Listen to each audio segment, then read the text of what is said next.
Welcome to weeks 3 and 4. So, what I want to do first of all is review for you what you did weeks 1 and 2 before we go on to 3 and 4. So, weeks 1 and 2 was T only. You had 3 optional exercises, you had pre T sequence work, and you had mental goal impressions. So, where you want your team to be in terms of capability is proficiency at that line drive hitting contest, as well as T work in general. You want 70% proficiency. That is, you see the ball that's going off the tee, not going consistently into the top of the cage. You want low mid-level line drives pretty consistently. And if you haven't seen that from your team, be particularly attentive to the T sequences as you move on here, because if you go too fast, if you increase the difficulty of what we're doing here in weeks 3 and 4 too quickly, then you're going to lose your team and the foundation is going to be cracked by the time that the season goes. In weeks 3 and 4, what you're going to see is a reduction in T work. You're going to see the presence of front flips. You're going to see a decrease in optional exercises from 3 of them to 2 of them, and you're going to see some pretty specific instructions on each of those. So let's get right into it. Your sample schedule for 60 minutes here is going to start with that mental goal impression. Again, mental strength and conditioning is a part of any legitimate hitting program. If you have not purchased the mental goal impression package, consider picking it up. It is not too much more to add to your program. You're going to do your T sequence here for 10 to 15 minutes. You're going to do 1 or 2 optional exercises at most. You're going to do front flips for 20 to 25 minutes, and you're going to end again with the line drive contest, team building, and repetition of swings and practicing the repeating of swings in a semi-pressured environment. So let's get right into it.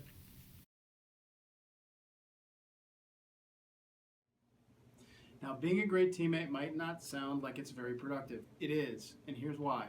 When you've got yourself being pictured as a great teammate, it increases the vibration that you're giving your team, okay? And when your team is vibing high, that means you're vibing high. So if you're contributing to a winning attitude and a winning spirit and camaraderie and sportsmanship, then your teammates feel it. Your quantum leap that the team can make on its own behalf can increase, and the likelihood will increase, and you'll feel better because you're bringing your vibe higher, okay? So you're being a great teammate. Picture yourself clapping for your teammates. Picture yourself going over and giving a high five.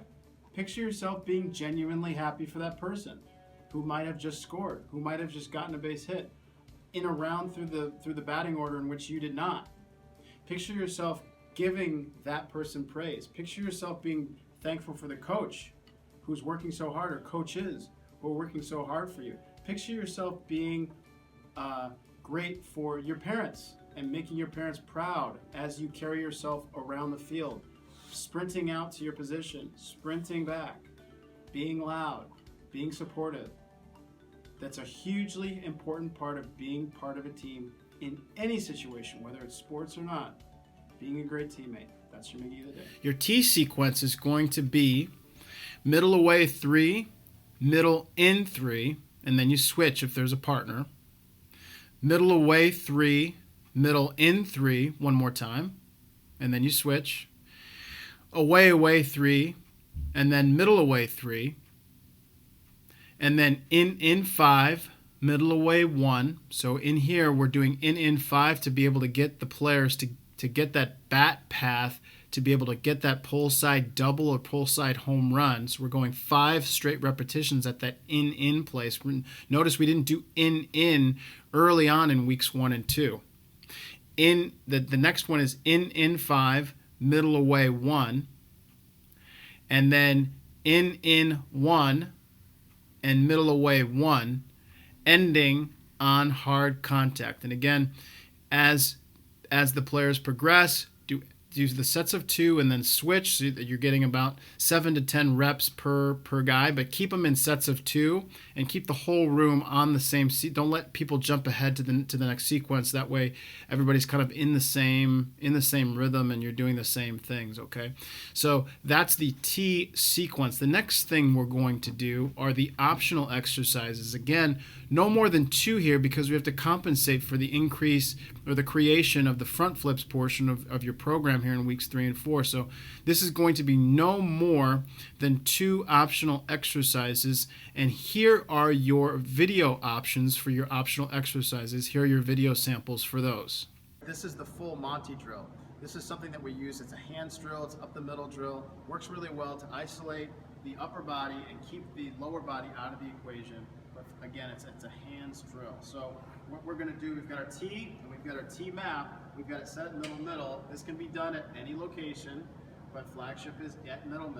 Hitter's going to be behind the front foot line with his full body facing the pitcher. That's why we call it full Monty. Full body facing the pitcher. He or she's going to get into their stance just like this. Feet are essentially cemented. They don't have to be closed. They can be out, cemented out this way. You're not going to move these hands. You're just going to rotate on the top and you're going to swing. And ideally that ball's going to go up the middle. Okay, so it's going to look something like this. So the bottom hand doesn't move. The bottom feet don't move. What you're doing is you're getting this and you're getting this out front. So you've got this going, all of the energy going to the middle of the baseball field. Everything we do is to the middle of the baseball field, okay? That is the full Monty drill. So we've got the T map here, and we're going to put the T at middle. Cement foot is a drill where simply put, your feet are cemented into the ground. They're very close together, and we're taking out the lower body in our swing to make sure that we're isolating and our hands are going up the middle. So we're going to start at middle. Really what you can do in any situation is you can put it anywhere on the hit line, but middle's kind of ground zero for where we want to base this drill. So all you're going to do as a hitter is you're going to be back basically where your back foot would be, a little bit up, bring your feet together, and the goal is to be able to hit the baseball up the middle as you're swinging, just like that, without your feet moving. So it takes your lower half out of the swing, and it really guides your hands up the middle so that if you've got issues with your body and your hips being unable to control your hands, because your hands go where your hips take them. So what we do there is we take out your lower body and we work on our hands going up the middle so that your brain and your mind can respond accordingly once we do our lower half. So that is the cement foot drill.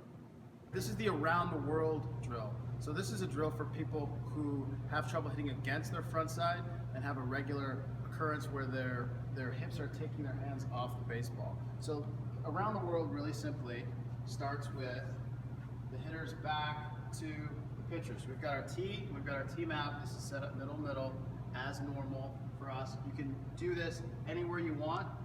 Sometimes it benefits if you've got a hitter who's regularly coming off the baseball to put that T at middle away or away. But as the instructor or as a coach, you've got that guidance for yourself. You're going to start here, basically, with the back to the pitcher. You're going to take one step, and you're going to plant, and then you're going to take that second step and hit. So it's just like this. One, that front foot is going to be behind that front foot line, and step and hit. So you don't want to get into a position where the hitter is actually stepping and then stepping again and then waiting, because by waiting, they're going to feel their front hip fly again. What you want to have is this part be conscious, and then this part to be subconscious, to step and swing. That is the around the world drill.